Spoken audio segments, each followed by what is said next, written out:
Hello dear students, welcome back another video. आज के video में हम लोग बात करने वाले हैं भौतिक विज्ञान में चैप्टर नंबर 4 की, जिसका नाम है प्रक्षेप गति। आज हम लोग प्रक्षेप गति के बारे में जानेंगे।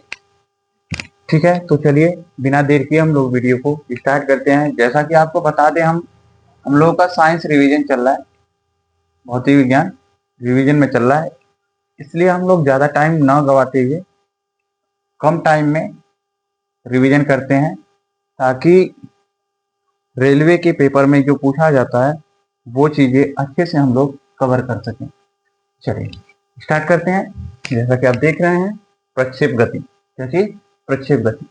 अगर कोई पिंड एक ही समय में दो दूरी तय करता है, क्षैतिज तथा उदग्र, तो पिंड की ऐसी गति को प्रक्षेप गति कहते हैं। प्रक्षेप गति किसे कहते हैं? जब कोई पिंड एक साथ में दो दिशाओं में गति करता है, तब उसको प्रक्षेप गति कहते हैं। प्रक्षेप का पथ परवलयकार होता है। प्रक्षेप का जो पथ होता है कैसा?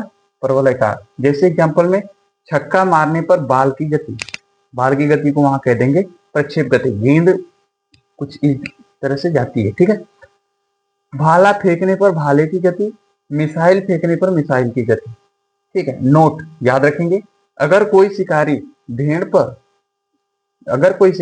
पेड़ पर बैठे किसी बंदर पर गोली चलाता है और गोली के चलते ही बंदर कूद जाता है, तो संभावना है कि बंदर को गोली लगाए गए स्थान पर लग जाएगी, क्योंकि पहले गोली का पथ सरल रेखीय होगा और फिर गोली का पथ प्रक्षेप हो जाएगा। जैसा कि ये देख रहे हैं, हम लोग पहले भी पढ़ चुके हैं इसको। किसमें? तो गति वाला में। अब प्रक्षेप गति का कुछ ये है डायग्राम। यहां से यदि हम कोई ढेला फेंके या छक्का मारे कोई, तो कुछ इस प्रकार से जाकर गिरता है।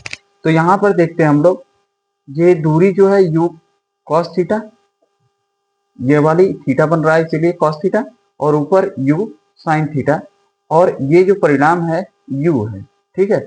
और जो r है ये परास है, कहाँ जाकर गिर रहा है। तो इतनी चीजों को हम लोग फार्मूले के माध्यम से समझ लेते हैं कुछ। देखिए, जब किसी वस्तु को u वेग से थीटा कोण पर प्रक्षेपित किया जाता है, तो उसके दो घटक होते हैं। इसको हम लोगों ने पहले भी डिस्कस किया था कि पहला होता है जो क्षैतिज घटक होगा u cos थीटा, और जो उदग्र घटक होगा वो u sin थीटा होता है। u cos थीटा का मान पूरे प्रक्षेप गति में कहीं नहीं बदलता, लेकिन वही u sin थीटा का मान पहले घटता है, फिर शून्य होता है, फिर बढ़ता है। यानी u sin थीटा हमेशा बदलता रहता है।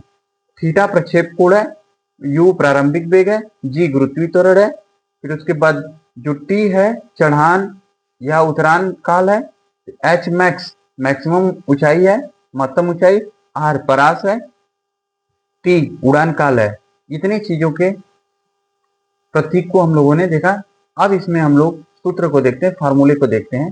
फार्मूला कैसे बना है इन्हीं सब का प्रयोग करके।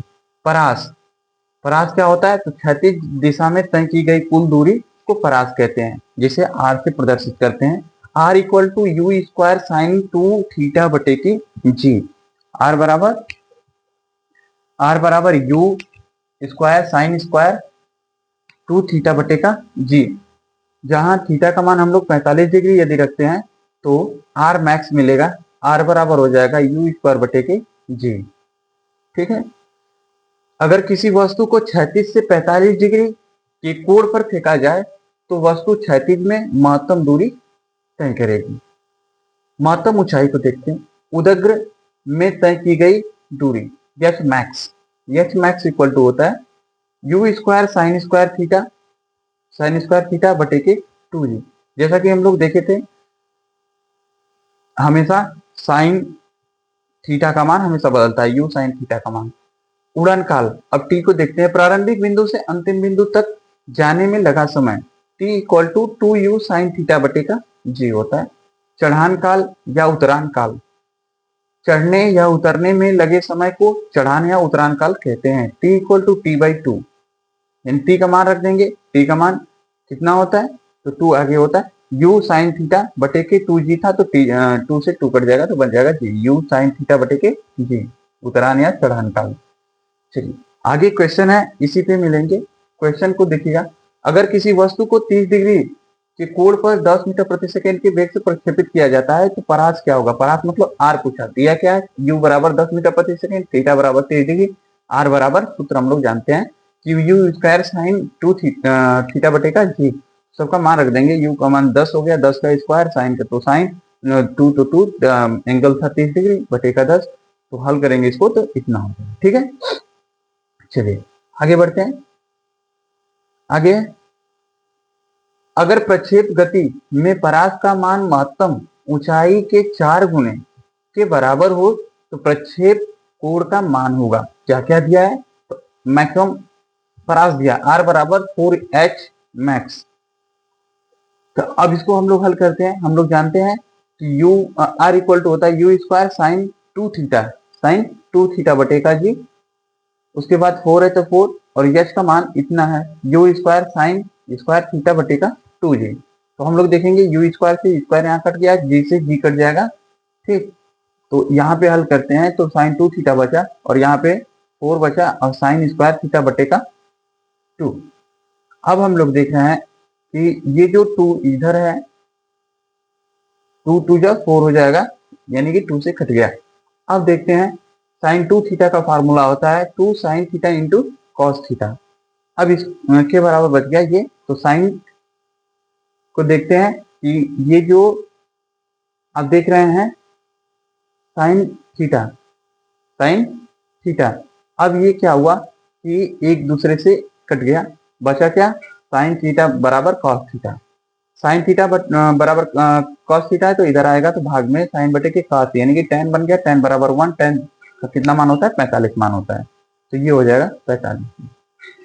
चलिए अगला क्वेश्चन है, एक कण का परास जब क्षैतिज से 15 डिग्री के कोण पर प्रक्षेपित किया जाता है तो 1.5 किमी है।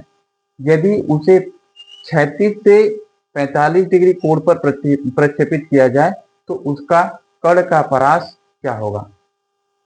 हम लोग देख रहे हैं कि थीटा इक्वल टू कितना दिया है, 15 डिग्री।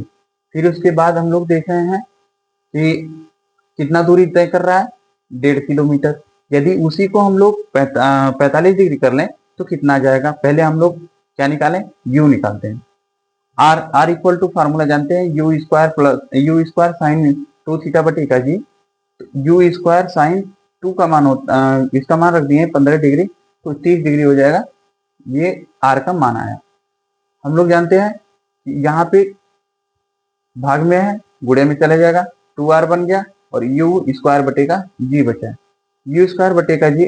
तो अब देखते हैं कि हम लोग आर का मान दिया था, आर का मान रख दिए, कितना हो गया 3 किमी, इसका मान तो यू स्क्वायर बटे का जी का मान 3 किमी आया। तो थीटा का मान यदि 45 रखते हैं तो कितना होगा, थीटा का मान 45 रखते हैं तो you square sine 2 into multiply 45 बटे का जी, इसका मान रख करके करते हैं तो आप देख रहे हैं यू स्क्वायर साइन 45 का मान 1 हो जाएगा बटे का जी। R max equal to u square बटे का जी बराबर कितना किमी जाएगा, 30 किमी, 3 किमी, कितना जाएगा 3 किमी। इतना का मान हम लोग देखे थे 3 किमी था, इतना का मान कितना था 3 किमी, 45 डिग्री पे कितना जाएगा 3 किमी जाएगा। क्लियर होगा। चलिए आगे बढ़ते हैं। आगे हम लोगों को अगला क्वेश्चन मिलेगा, यदि चढ़ान काल का मान 4 सेकेंड है तो महत्तम ऊंचाई का मान क्या होगा। हम लोग जानते हैं कि t equal to capital T बटे का 2 होता है। कितना सेकेंड है, 4 सेकेंड दिया है, चढ़ान काल 4 सेकेंड है, तो हम लोग महत्तम ऊंचाई के लिए देखते हैं, इसका मान रखते हैं इतना होता है। अब इसका मान दिया है 4 सेकेंड। अब इसको जब हम सॉल्व करते हैं तो हो जाएगा ये स्क्वायर, दोनों तरफ स्क्वायर करने पर 16 हो जाएगा, you square sine square theta बटे का जी स्क्वायर। अब इसको हम लोग सॉल्व करते हैं तो ध्यान देंगे दोनों तरफ 1/2 का गुणा कर देंगे, यानी कि 2 से भाग कर देंगे तो यहाँ बन जाएगा 8 और इसको भाग कर देंगे तो 2 आ जाएगा। तो हम लोग जानते हैं कि किसका फार्मूला बन गया, तो एच मैक्स का बन गया। एच मैक्स का बन गया तो एच मैक्स कितना होगा 8, ठीक है। जब एच मैक्स 8 आया तो हम लोग जी का मान रखते हैं 9.8, तो कितना होगा 78.4 मीटर। अगले क्वेश्चन की तरफ चलते हैं। प्रक्षेप गति में अगर किसी वस्तु को 10 मीटर प्रति सेकेंड के प्रारंभिक वेग से प्रक्षेपित किया जाता है 30 डिग्री के कोण पर, तो महत्तम बिंदु उसका वेग क्या होगा, महत्तम बिंदु पर उसका वेग क्या होगा। हम लोग देख रहे हैं कि u बराबर दिया है 10 मीटर प्रति सेकेंड और कोण दे दिया है 30 डिग्री। महत्तम बिंदु पूछा, महत्तम बिंदु पर क्या पूछा है, उसका वेग। वेग बराबर हम लोग देख रहे हैं कि वेग पूछा है कि किस पे, महत्तम बिंदु पर कितना होगा। तो हम लोग देख रहे थे कि u cos थीटा था एक घटक, उस पे निकालना है u का मान इतना 30 अंश रख दिए, इसका मान हो गया 5 करड़ी में 3 मीटर प्रति सेकेंड। याद रखेंगे थीटा और 90 माइनस थीटा पर परास का मान समान होता है, परास का मान समान होता है। h equal to u square sine square बटे की 2g, r बराबर यू स्क्वायर साइन 2 थीटा बटे की g, t बराबर यू 2u साइन थीटा बटे का g। ये फार्मूला याद रखेंगे, ठीक है। तो इतना रहा प्रक्षेप गति में। आज की वीडियो शॉर्ट हुई कोई बात नहीं, लेकिन अच्छी हुई। प्रक्षेप गति एक नया चैप्टर है जो कि इम्पोर्टेंट है, किसके लिए, रेलवे के लिए। सो हम लोग इस वीडियो में इतना ही रखते हैं। वीडियो आपको कैसी लगी कमेंट के माध्यम से जरूर बताएं। तो thank you for watching this video.